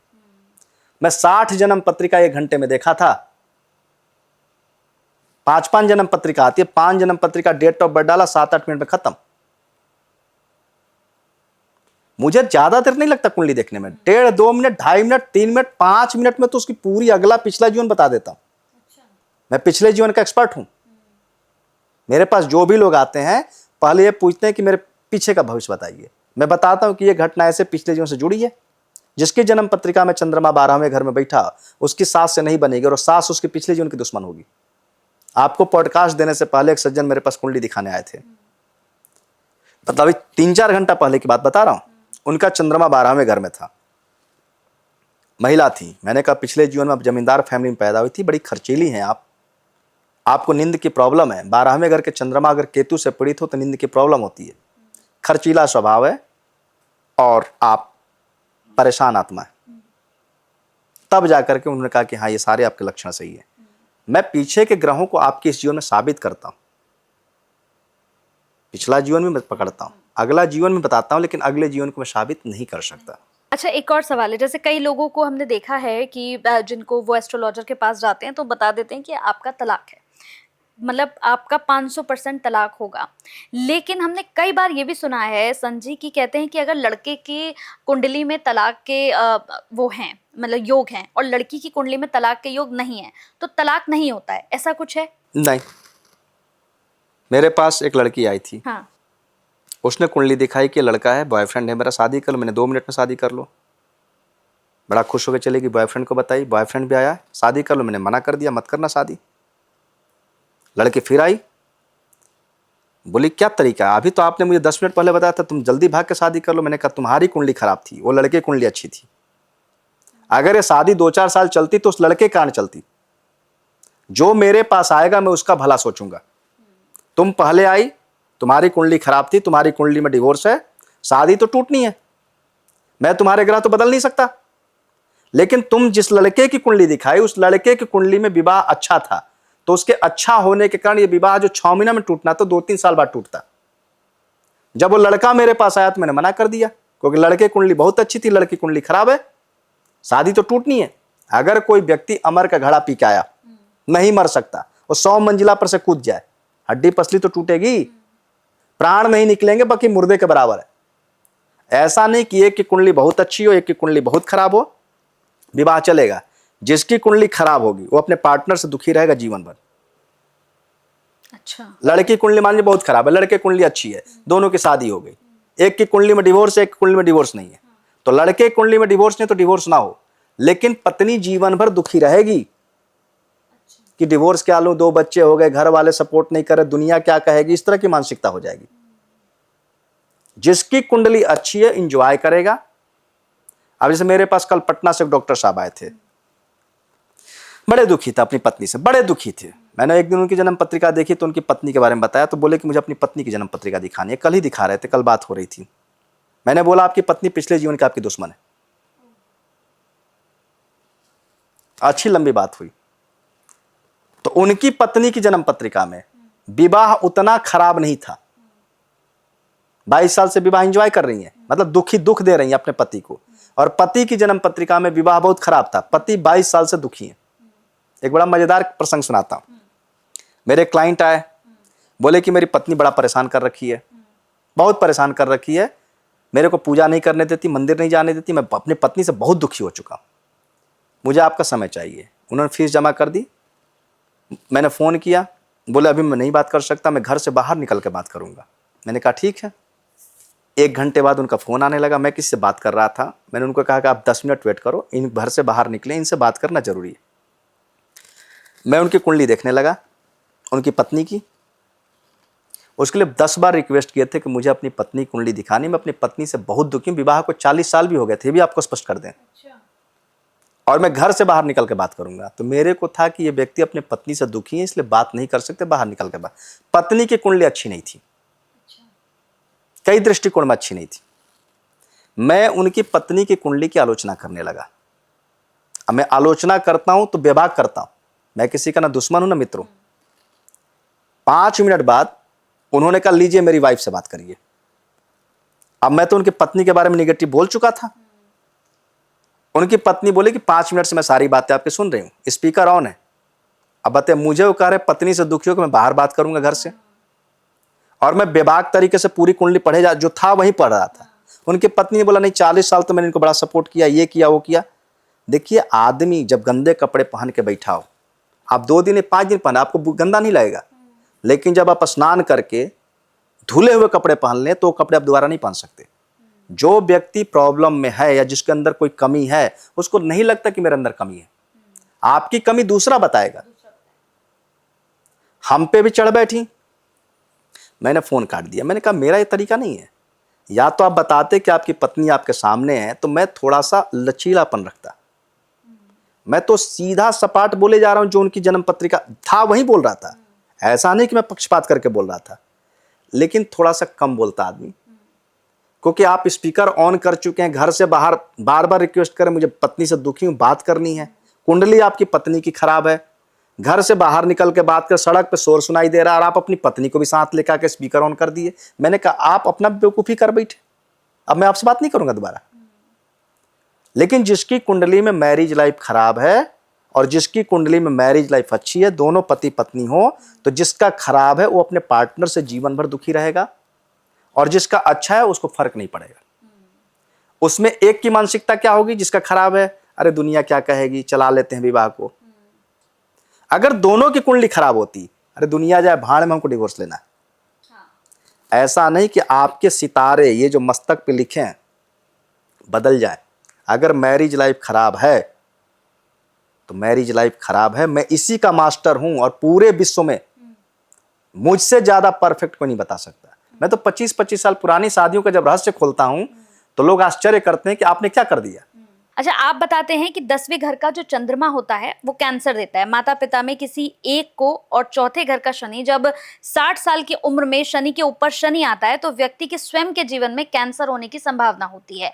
क्या ये बात सत्य है? देखिए, मैं कुछ चीजों को खोजता हूं, ये किताबों में नहीं है, किसी किताब में नहीं है, न नाड़ी में है, न जैमिनी में, न लाल किताब में, न पराशर में, न वैदिक में। 10वां घर जो होता है शनि का होता है। और जब मैं कोई रूल इस्तेमाल करता हूं तो उसको मैं 5 साल तक, जैसे कोई दवा बनती है तो उसकी साल भर 1.5 साल तक परीक्षण होते हैं, उसी तरह मैं 5 साल तक उसको देखने की कोशिश करता हूं कि अगर 100 जन्म पत्रिका पे रूल मैंने लगाई तो कम से कम 70-75% पे अगर ये लागू हुई है। अब ऐसा नहीं कि सब लोग जिनका भी 10वें चंद्रमा हो ये कह दे कि नहीं। मैंने पिछले पॉडकास्ट में एक रूल बोला था, इस पे आप सवाल किए हैं, मैं जवाब दूंगा। मैंने बोला था कि चौथे घर में अगर शनि बैठा हो तो माता विधवा होती है। चौथे घर में अगर शनि बैठा हो तो माता विधवा होती है। पॉडकास्ट में एक सज्जन ने बोला कि मेरी माँ और मेरे पिताजी अभी दोनों जिंदा हैं, 80 साल से ऊपर क्रॉस कर रहे हैं। उसके बाद जितने लोगों ने लिखा सब ने बोला कि मेरी पिताजी की मृत्यु 15 साल, 20 साल, 25 साल, 28 साल पहले हुई। मैं अगर मानता हूं 20 लोगों ने मैसेज लिखा है। देखे, अगर मान लीजिए 8 लाख लोग, 20 लोगों ने मैसेज लिखा, उसमें से 19 लोग कह रहे हैं कि मेरी माताजी विधवा है। एक आदमी ने कहा कि मेरे माता पिता दोनों जिंदा हैं। मैं तो 100% की बात ही नहीं कर रहा, मैं तो रूल बता रहा हूं कि ये 70% भी लागू हो जाए, क्योंकि मैंने इस पर रिसर्च कर रहा हूं। 10वां घर शनि का होता है। शनि के घर में जब चंद्रमा जाके बैठता तो चंद्र शनि जहर योग बनता है। चंद्रमा क्या है? माता। 10वां घर क्या है? पिता। चौथा घर अगर माता है तो 10वां घर पिता। तो 10वें घर में अगर चंद्रमा बैठा हो तो चंद्रमा माता होती है, जिसमें 90% योग बनते हैं माता को कैंसर होने की और 10% योग बनते हैं पिता को कैंसर होने की। लेकिन ये रूल 100 में 100 जगह नहीं लगेगा, 100 में 70, 75, 80 जगह पे लागू होगा। यानी 100 लोग के जन्म पत्रिका में 10वें चंद्रमा हो तो उसमें 70, 75, 80 जगह मैंने देखा है कि उनकी माता कैंसर से मरी या उनके पिता कैंसर से मरे। एक आध दो जगह गलत हो जाए तो इसको कोई बहुत दावा ना करे, क्योंकि ये मैं रिसर्च किया हूं और कोई भी ज्योतिष का रूल 100 में 100 लागू नहीं होता। अब जो दूसरा सवाल आपने किया कि चौथे घर में जब शनि बैठा हो और शनि के ऊपर जब शनि जाता है तो क्या कैंसर होने की संभावना होती है, ये मैं 5 साल से रिसर्च कर रहा हूं। मेरे जानने वाले जितने भी लोग हैं, मैं देखता हूं, अभी पिछले साल 3 लोगों की मृत्यु हुई। कुंडली बहुत अच्छी थी, 50 बार मैं इसे कुंडली दिखाए। कुंडली में जैमिनी से कोई खराब योग नहीं थे, नाड़ी से नहीं थे, किसी तरह से नहीं थे। चौथे घर में शनि था, तुला लग्न की जन्म पत्रिका, मकर राशि में शनि। जब मकर राशि में शनि के ऊपर शनि पहली बार गया तो 30 साल हो गए। शनि एक चक्र शनि के ऊपर आने में 30 साल लग जाते हैं, और जब दूसरा चक्र आता है तो 60 साल कंप्लीट हो जाते हैं। तो जब मकर राशि के ऊपर शनि गया था 2020 से 2022, क्योंकि 2.5 साल एक राशि पर रहेगा, जब कंप्लीट होता है 60 साल कंप्लीट हो जाता है, उनको कैंसर हो गया। 2023 में जब शनि के ऊपर से शनि निकला तो उनके कैंसर का, ये कैंसर पता लगा, उसके बाद उनका 2023 से इलाज चलने लगा। कैंसर एक दिन में नहीं बनता, कैंसर को बनने में 4-5 साल लगते हैं शरीर में। तो 20, 21, 22 में शरीर में कैंसर बना, 23 में पता लगा, 23 से इलाज चलने लगा। उनकी मेष राशि शनि की 7.5 लगी मार्च 2025 में। मार्च 25 के बाद वो कैंसर कंट्रोल से बाहर होने लगा और 2025 लास्ट में उनकी मृत्यु हो गई। तो जब किसी के शरीर पर चौथे घर में शनि बैठा, ये नियम सिर्फ चौथे घर के शनि के है, अकेला हो तो ज्यादा, शरीर में कैंसर बनने लगता, दूसरे चक्र में जब शनि जाता है 58 से 60, और जब वहां से निकलता है तो कैंसर पता लगता है साल 2 साल में। उसके बाद वो कैंसर प्राण कब लेगा, जब आपका समय कहीं से खराब आ रहा होगा। किसी का 4 साल बाद आएगा तो 4 साल इलाज चलेगा, किसी का 2 साल बाद खराब आ रहा है 2 साल बाद इलाज के बाद मृत्यु होगी, किसी का 5 साल बाद खराब आ रहा है तो 4-5 साल इलाज चलेगा, उसके बाद मृत्यु होगी। ये मैंने आजमाया है। इस रूल को मैं 100 में 100 भी नहीं बोलूंगा क्योंकि ये बड़ा कठिन रूल है, लेकिन 100 में 90 जगह ये रूल लागू होगा। चौथे घर का शनि माता को विधवा बनाता है। एक और रूल बताता हूं, 1955, 56, 57 में वृश्चिक राशि में शनि था, और जितने भी लोगों का जन्म 1955, 1956, 1957 में हुआ, 57, 56, 55 सन में, उनका वृश्चिक राशि में शनि था। और मैं इस रूल को 20 साल से आजमा रहा हूं। एक आदमी ने कहा था कि हाँ मेरी माताजी मर गई पहले, पिताजी जिंदा है। माता की मृत्यु बाद में होगी, पिता की मृत्यु माता की मृत्यु से 20 साल, 25 साल, 30 साल, 40 साल पहले होगी। जिनका वृश्चिक राशि में शनि है, 1955 से 1957 की बात कर रहा हूं, उनके पिता की मृत्यु माता की मृत्यु से कम 15 साल से लेकर 40 साल पहले होगी। और मेरे पास हजारों लोग हैं, मेरे सर्किल में जितने लोग हैं वो तकरीबन सब 1955, 56, 57 के। एक सज्जन की कुंडली में था कि उनकी माताजी पहले मरी, पिताजी बाद में मरे। तो मैं अगर 20 साल में एक जगह पे गलत साबित हुआ तो उसको रूल नहीं मान सकता। जितने लोगों की कुंडली देखा, मैं कल ही एक कुंडली रात में देख रहा था, सिंगापुर से कोई सज्जन थे, उनका वृश्चिक राशि में शनि था। मैंने पूछा कि आपके पिताजी की मृत्यु पहले? हाँ बचपन में हो गई। माताजी 35 साल बाद मरी। खुद मुकेश अंबानी की जन्म पत्रिका में वृश्चिक राशि में शनि बैठा।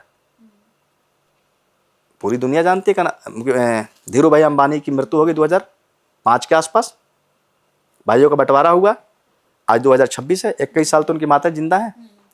मेरी सर्किल में जितने लोग हैं 100 में 90% लोग 1955, 56, 57 के हैं। सबकी माताजी कोई 100 क्रॉस कर रही है, कोई 100 की है, कोई 95 की है, कोई 90 की है, 88 से ऊपर सबकी माँ। सबके पिता किसी के 90 में मरे, किसी के 91 में मरे, किसी के 95 में मरे। मुकेश अंबानी की माताजी अभी जिंदा है लेकिन उनके पिताजी 2005 में मरे। अब ये नियम 1985, 86, 87 पे लागू नहीं हो रहा। भाई उनकी भी पिताजी की उम्र 70-75 के आसपास हो रही है, लेकिन क्योंकि खुद ही अभी आज के वक्त में 40 के हैं, 60-65 की उम्र है, तो उसमें भी मैं मानता हूं कि उनके पिता की मृत्यु पहले होगी, माता की मृत्यु बाद में। लेकिन यहां पर मैंने कोई रूल अभी तक लागू नहीं देखा। मैं रूल बनाता हूं, उसको 1,00,000-2 लाख जन्म पत्रिका पे लगाता हूं, और खुद बनाने से पहले 5-7 प्रकार की पद्धति से क्रॉस चेक करके तब मैं बनाता हूं। तो ये तीनों रूल जो चर्चा कर रही हैं आप, इस पर मेरा विशेष शोध है। जो मैंने आपसे चर्चा की थी आपने वही सवाल कर दिया जी। अच्छा संजय, मेरा एक और सवाल है, चूंकि बंगाल चुनाव भी बिल्कुल नजदीकी है और ऐसे में हम सब लोग सुन रहे हैं कि भाई इस बार जो है बंगाल में ममता का जो किला है वो ध्वस्त हो जाएगा, इस बार वहां पर परचम बीजेपी लहराएगी। आपको क्या नजर आ रहा है, बंगाल में क्या होने वाला है? मैं पहले भी बोल चुका हूं और आज भी बोल रहा हूं। मैं 1.5 महीना पहले बोल चुका था कि ममता बनर्जी चुनाव हार रही हैं। पहला चरण बराबर का होगा, जिसमें चुनाव के दिन तक बीजेपी 60% पे होगी, ममता बनर्जी 40% पे जाएंगी। दूसरे चरण में भगदड़ मचेगी और दूसरा चरण बुरी तरह फ्लॉप करेंगे ममता बनर्जी। ममता बनर्जी को पिछली बार जितनी सीट आई थी उससे 100 कम इस बार आ रही हैं, और बीजेपी को पिछली बार जितनी सीटें आई उससे 100 बढ़ रही हैं।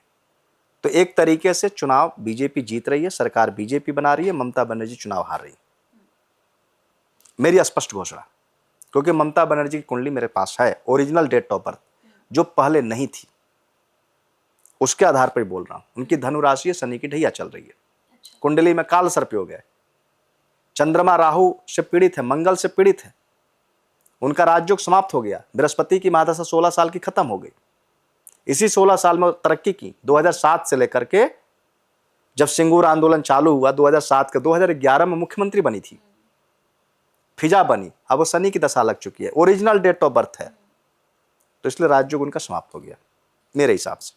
बहुत अच्छा लगा आपके साथ मिलकर और आपके साथ पॉडकास्ट करके संजी। मतलब जितना मैंने सुना था आपके बारे में और मुझे उतने तमाम सवालों के जवाब मिल गए हैं। और मुझे लगता है कि जितने भी लोग इस पॉडकास्ट को देख रहे हैं, जितने भी उनके मन में एस्ट्रोलॉजी को लेकर या फिर जितनी भी चीज़ों को लेकर कहते हैं ना कि एक असमंजस की स्थिति रहती है, समझ नहीं आता है कि सुने किसकी, कहें किसकी, किसकी बात माने, तो मुझे लगता है कि इस पॉडकास्ट को देखने के बाद ये सारी चीज़ें तो आपके दिमाग से डेफिनेटली खत्म हो गई होंगी।